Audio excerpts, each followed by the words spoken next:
טוב, זה פס צבירה מגנטי, ניתן לשליטה על ידי אפליקציה. מה שאני עושה כרגע, אני מוסיף את שלושת הספוטים הללו לאפליקציה. את זה כבר אני הוספתי.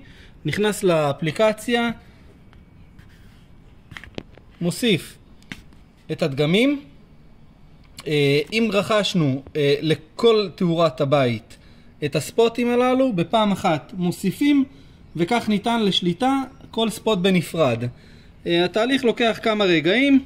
הנה אנחנו רואים שזה בוצע, הספוטים יבבו, ואני יכול להתחיל לשלוט בגופים. אני יכול לקבות ולהדליק אותם.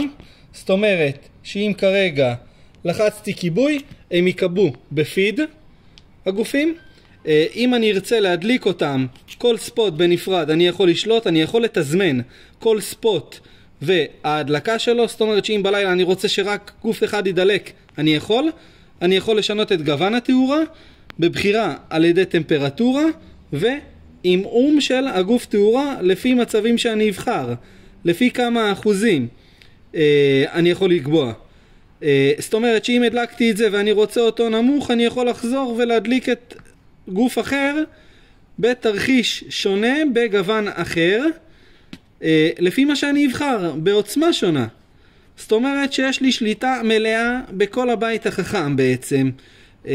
זהו, ניתן למצוא את המוצר הזה בלד תאורה, בהזמנה.